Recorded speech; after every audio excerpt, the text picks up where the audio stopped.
Humans are not so far from animals, not so far from the organic world, as there are differences between birds, between fish, between primates.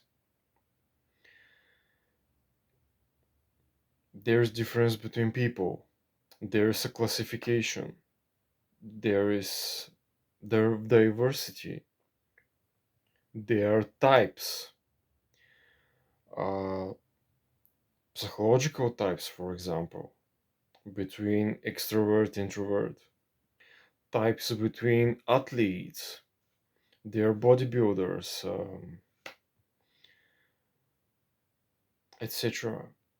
Carl Jung,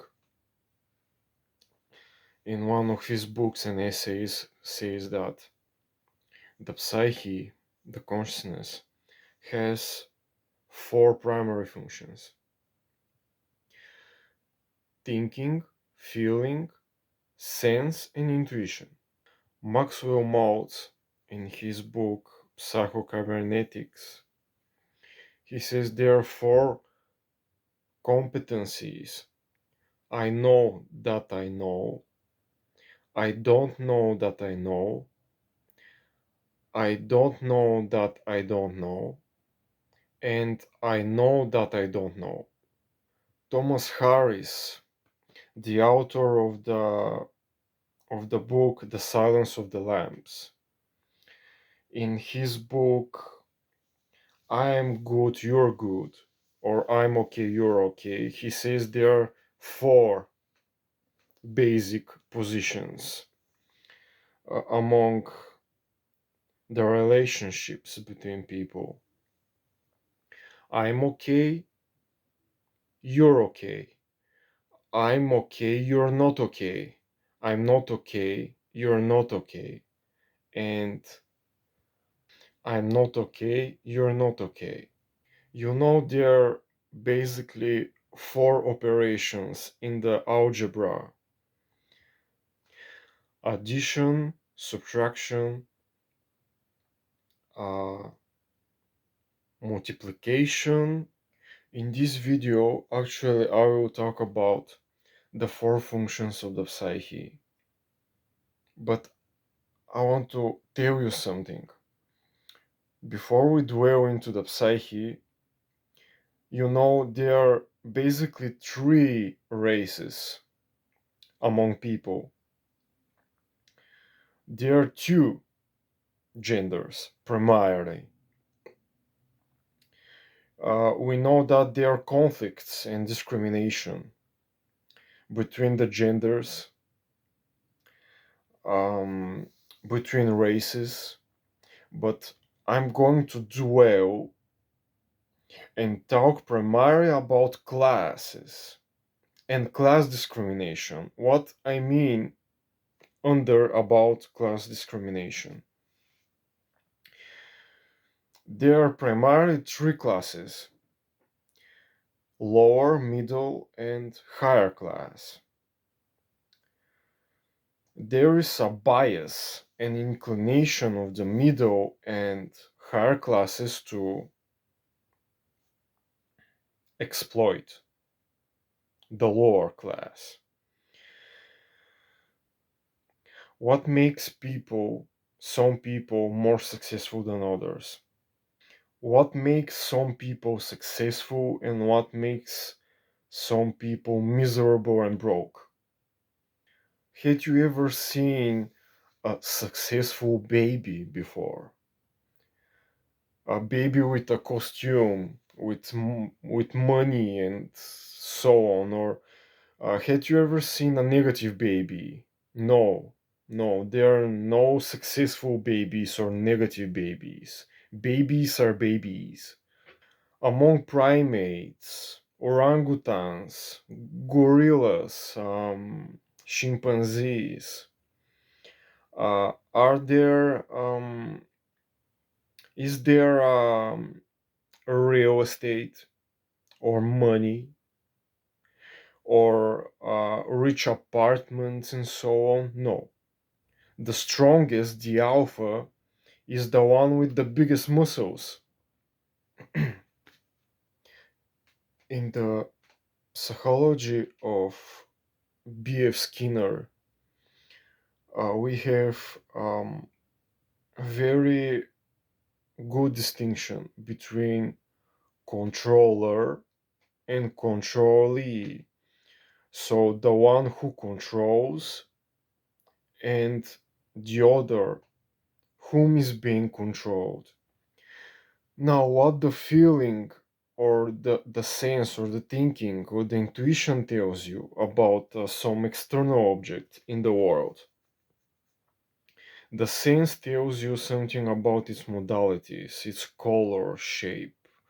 You will touch it, you will smell it, and so on. But feeling tells you something about its value. Um, Maybe you had heard about the phrase "what's in it for me," or how much this thing is valuable for me. But in the evolution, the more we develop feelings for others. So we're thinking about others. We feel if something is not only good for us, but we are asking the question, is this valuable for others too? Thinking tells you how far this object is from you, where it is, and what it is. So you identify it, you compare it with something. What we do with our minds, with our thinking. First of all, we are measuring. We are making measures with our mind, with our thinking. Secondly, we are counting with our mind how frequently an event happens to us. We are making comparisons with our minds. For example, imagine you're into a complete vacuum, into a black hole, and you see in front of you a big sports car, a red one. And you say this car is big or this car is small. How can you say that something is small or big?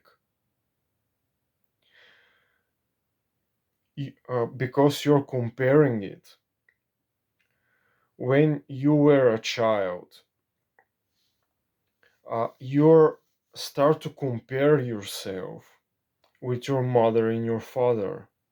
You say the world is big, the universe is big, infinite, because you compare the size of your body with the size of the world around you. And yes, there are differences among people, among classes, among genders, among races.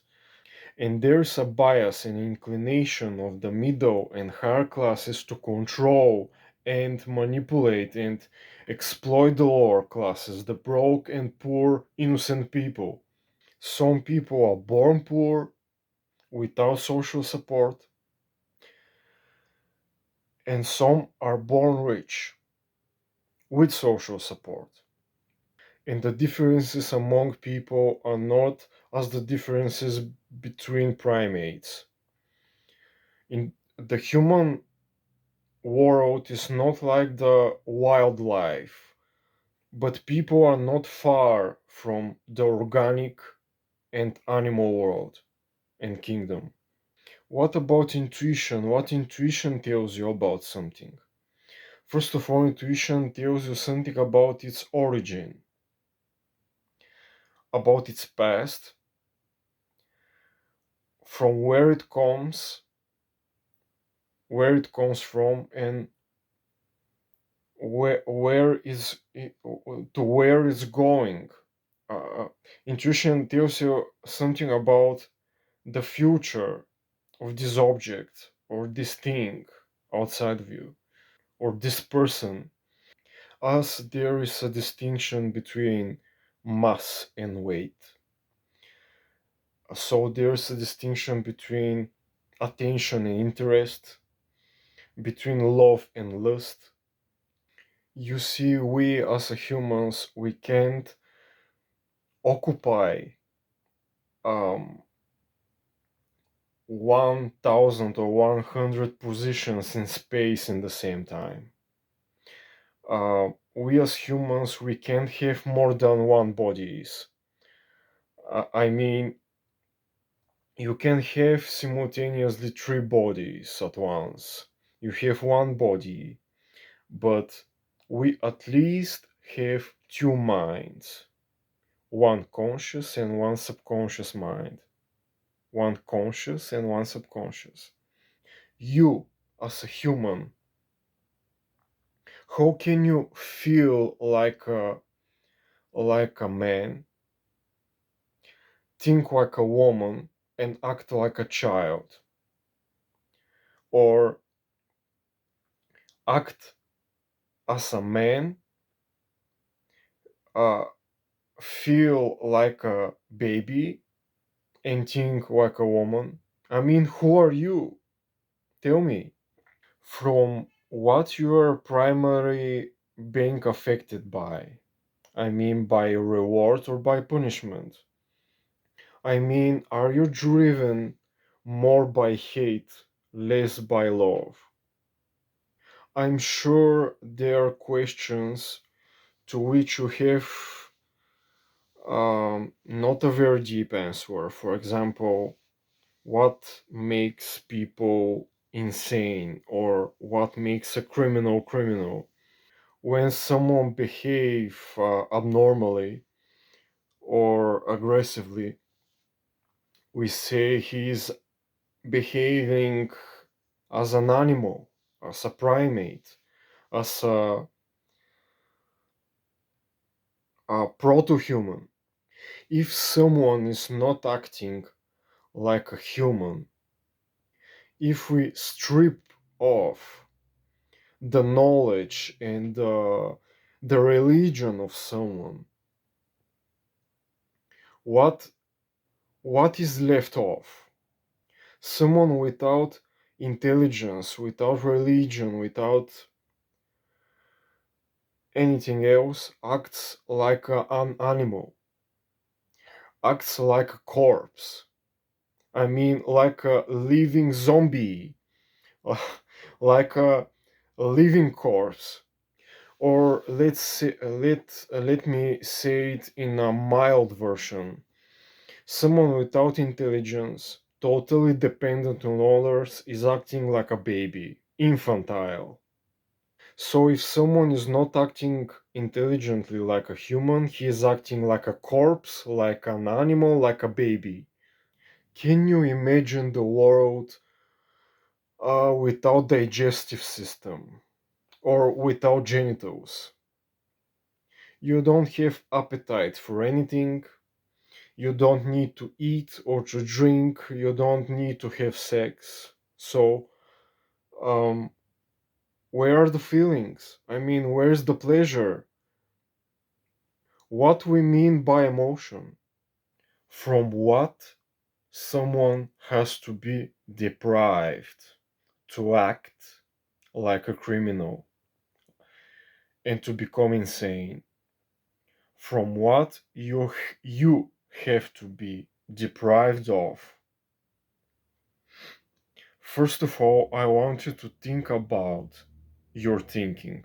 Think about your thinking.